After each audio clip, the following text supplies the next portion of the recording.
Greetings and welcome to In Depth. I'm Dike Rostant. How do we know that we are making a difference? Is it that people tell us? Is it that we see for ourselves?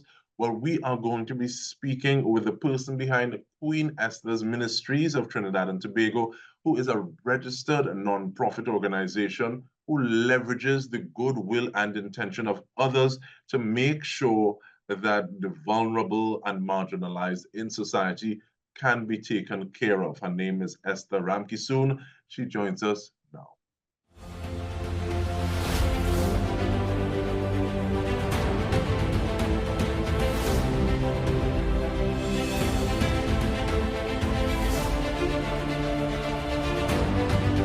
Hello, Mrs. Ramkissoon. How are you doing? Hi, I am good. Thank you for having me. It's an honor to be here with you all. The pleasure is ours. I see you're wearing your merch. We will even speak about that. But what was the inspiration to have Queen Esther's Ministries? My life. I grew up in a very rough home. A couple of people who know me well would know. Growing up, we came from an abusive home. I'm the last child of 11, and my father was very abusive to my mother. For the majority of us growing up, we were known to have a single parent. And my father, he never took care of us, never sent us to school, never provided for us. And so my mother struggled really hard to make ends meet. And at the age of 9, well, 7 actually, our home burned down, flat down to the ground. And we had nothing. We were literally on the streets. The food that we ate, the clothes that we wear, the books that we used, everything was as a result of charity. Then my mom would also like make things and sell because there's 11 of us and there's only so much charity that could go around for all of us. So I grew up out of an abusive home, from being homeless and striving to be the person that I am today. And from that point, you have reached a point where you are actually giving speeches and people are listening to what it is you have to say, and it's not just in Trinidad and Tobago. So tell me a little bit about that too, please. Well, to be honest, I was invited to speak at the United Nations headquarters for the 17th Youth for Human Rights International Summit, which took place in 2023. I was one of the only delegates there from Trinidad and Tobago. I was one of the first Trinidad and Tobago delegates to attend the conference, and they had 67 countries in total that were represented. Only 10 speakers were chosen, and out of those 10 speakers, I was one of the fortunate ones that were given the opportunity to speak on Queen Esther's Ministries, on our country and the work that I do locally and internationally in terms of speaking and representing the NGO. While there, I was given the opportunity to speak after the education panel on the right of a child to quality education, to good housing, to have food, clothes, and shelter. And it was an honor because the speech was not just streamed to the UN only, but it was streamed to 193 different countries while I was speaking live, giving people the opportunity to learn of Queen Esther's Ministries, learn of my testimony, and learn of what I do locally here in Trinidad and Tobago. So I touched on the right of the child to quality education. I also shared on what we do every year to ensure that children who are in need, who have all odds against them, basically have the opportunity to access the resources needed for going back to school in September every year. And this is a project that's close to my heart because, like I said, I grew up in a struggling environment where access to basic amenities was very challenging. And so I hold the Back to School initiative close to my heart because I believe that if children are educated and placed in the right environment, they have the opportunity to beat all odds and to change the negative statistics in society that if not educated, they become incarcerated because they gravitate towards the crime life. So I touched on all of those things. I also shared my story of how I founded Queen Esther's Ministries. I touched on what Trinidad and Tobago is like as a small country that's tucked away in the Caribbean. And it was nice to be able to network with different countries, different NGOs, and different partners to make a difference here locally. So don't save it all for them. I want you to tell us some as well, because sometimes people say that your test can reach before your testimony.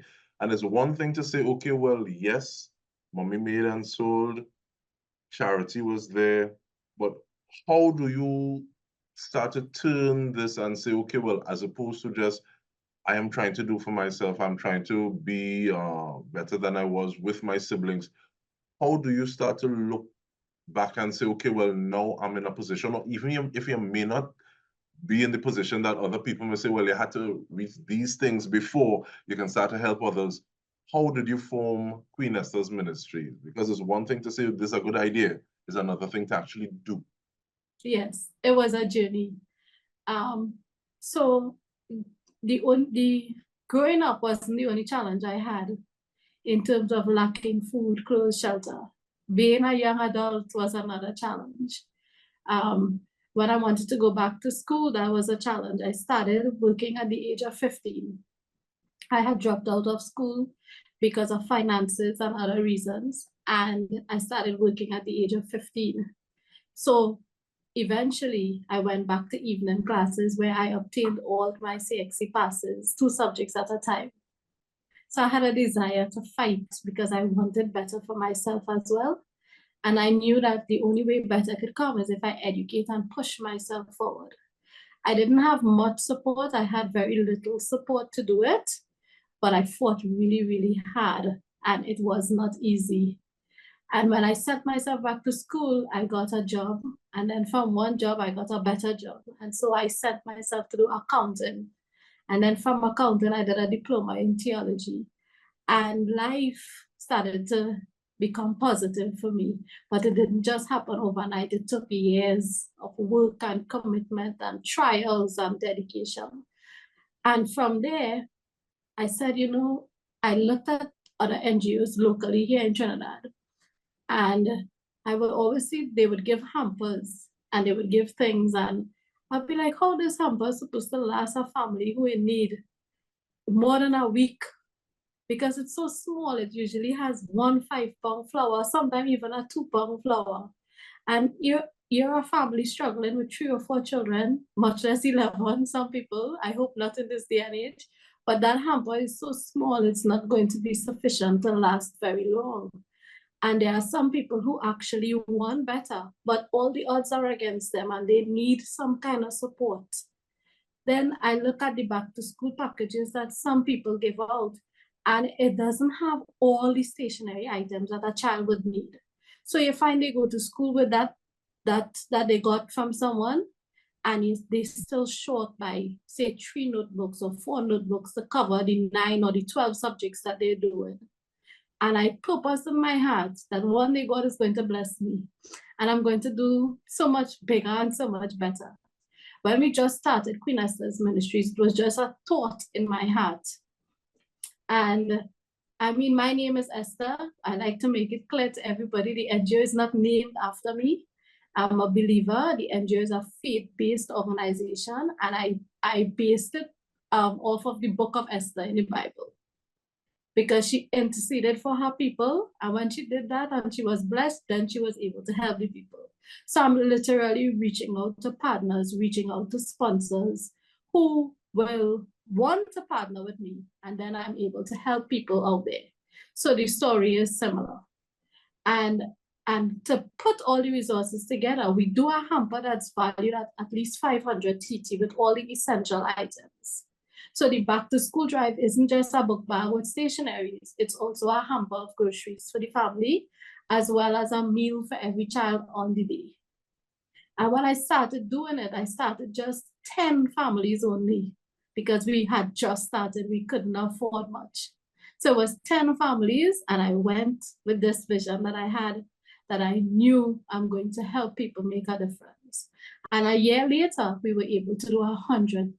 And each book bag, if the booklet says the child needs 9 notebooks, you can be sure that that child gets 9 notebooks. So I make it a complete package. A complete package, and I'm very grateful that you even included the rationale for the name. But even if you say it's not you, I think you're following in the footsteps and doing the work, because even the way that you would have said is not a thought in your head, because sometimes thoughts in your head can only take you so far, but that inspiration that's just upon your heart can carry you further where you don't even, because if you, especially if you're led by faith and not sight. But we continue the conversation. We are speaking with Mrs. Esther Ramkissoon, the person behind Queen Esther's Ministries of Trinidad and Tobago. And we also want, on the other side of the break, to find out how you can get involved. Stay with us. We return after this.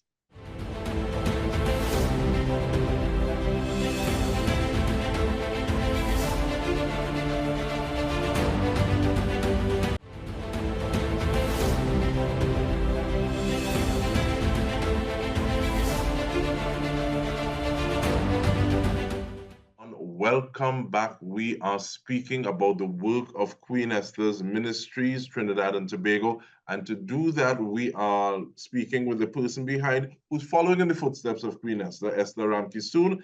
And so you said from 10 to 100 hampers. What was that process like? Is it that you're reaching out to persons in the community? Is it reaching out to persons further afield? Is it that you made some of those links after the conversation you had at the UN? Let us know now. So it's everything that you said. When people heard of the work that we do and they saw it on social media, because we have a following on social media, they would reach out to me and say, I see you doing this and that's such a great job and how we could help. So a lot of it started coming in from my regular daily paid persons. And then other persons who meet me say, you should apply to this company or that company. And everything was a learning process for me. Because like I said, it was a vision, it was a thought in my mind, it was a passion in my heart, and whatever I needed to follow through to get it done, I was willing to go the extra mile. So I started to reach out to organizations locally here in Trinidad, and National Flour Mills became one of my good sponsors, Scotiabank Foundation, Trinidad and Tobago, a couple of other places like National Gas Company, all those places started partnering with me. And so we expanded, we went to 100, we went to 120, and now we're going up to 150 this year. And then when I visited the UN and I spoke there, there's one of my sponsors in particular who I would mention. Her name is Winnie Testamark, and she is what we know here as Commissioner of Prisons in Trinidad and Tobago. She's something like that at the US Virgin Islands, and she became one of our sponsors, as well as Mr. Carly Holder. He has an organization that deals with correctional work in the prisons of Trinidad and Tobago, as well as regionally and internationally. And when they heard of the work that we do through the UN visit, they partnered with us to make a difference. And as we grow in partnership, we expand in the numbers of children that we're able to assist. So this year, we're actually doing 150 children. And we're giving those 150 children, each child will receive approximately $1,030 in donations, and that's a wholesale price. If you go to add the retail value of it, it will be a lot more, because we purchase things in bulk, wholesale, so that we are able to get more out of the donations to help a lot more children. So to date, as we're celebrating our 4-year anniversary this year, we are able to expand to the point where we're able to help a lot more children in Trinidad and Tobago. Let's say something when you have that growth of people who believe in the work that you're doing, because sometimes someone may want to say, okay, well, let me put resources behind someone, but they're not sure whether or not there's full transparency, whether or not there's accountability. Where are these things going? Are they going where they say they go to? But when you see some of the names that you call, some of the individuals that you call, and you see that they believe in the project, it may be easier for individuals to say, all right, this is something that I can get behind, almost on the snowball effect, or some people like to say, the 5 loaves and 2 fishes, not because everything multiplied by one person, as opposed to when people see this person was a little bit start to share, they dig in their pocket too and start to pull out things. So, but with that in mind, how do people dig in their pockets? Is it time? Is it something you want as well from individuals? How can people contribute to the work that you're doing? So we use like-minded individuals, but 99% of my volunteers are youths. I take youths who I know from in church or from the community, and it's an investment in their life as well. So the youths aren't just volunteering their time, but we are investing in their lives while they volunteer with us. The majority of them are doing their tertiary studies at this time, and so they were able to receive recommendations from us. They were able to receive letters to take to the government to be accepted for bursary funding for studies, letters to get to their internship program. So they are also benefiting as well from giving of their time. And then we're also asking people to donate. Now, as you touched on transparency, what we do, a big part of Queen Esther's Ministries is our transparency with our partners and sponsors. Every year, the Back to School Drive is the biggest drive that we do, apart from the Christmas drive. And then we also do a drive in Tobago. But as we're on the Back to School Drive, what we do is every company or every person that donates, we give them the opportunity to attend the Back to School distribution. Or the company can send a rep, and that way they are able to see. We also issue yearly newsletters that is sent to everyone so they see where their finances are going, even if they weren't able to attend. So how we ask people to partner with us in the immediate right now, this year, because of my limited mobility due to some family advancements, I am actually unable to move around as much as I would to go to the companies and stuff myself personally. So we're still in need of a lot of the stationery items. And so we're asking persons, you can either go up on our Facebook page or you can call us directly. We have an updated listing of the exact quantity that we are still in need of to make the 150 book bags as well as the grocery items. If you prefer to donate items, we are perfectly fine with that. We provide you with what we are still in need of, and you can tell us what you're going to donate. We will mark it off the list. If you prefer to donate financially, we advise that you do it directly through an online transfer to the NGO account. If you want to drop the finances, that's fine.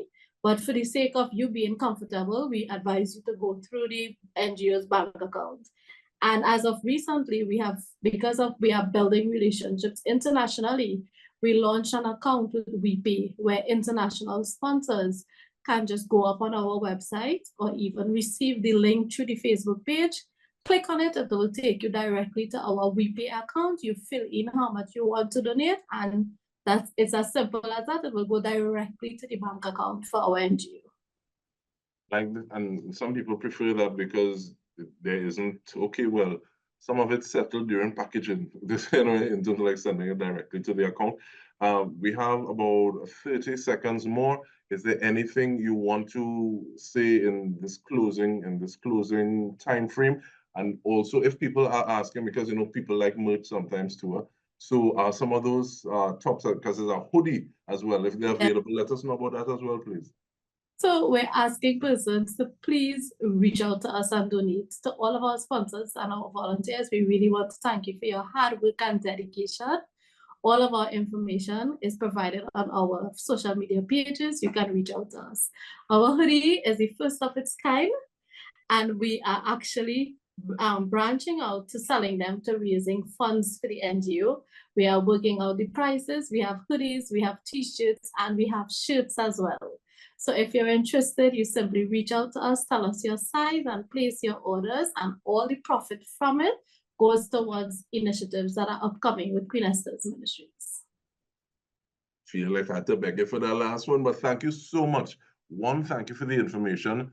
Two, thank you for helping to ignite that spark in manner and similar to the 5 loaves and 2 fish that we spoke about. And 3, thank you for turning your experience into positive that benefits so many others, and the ripple effect continues. We've been speaking with Mrs. Esther Ramkissoon, the person behind Queen Esther Ministries for Trinidad and Tobago. And on behalf of the entire TTT news team, this has been In Depth with me, Dike Rostant. Thank you so much for tuning in.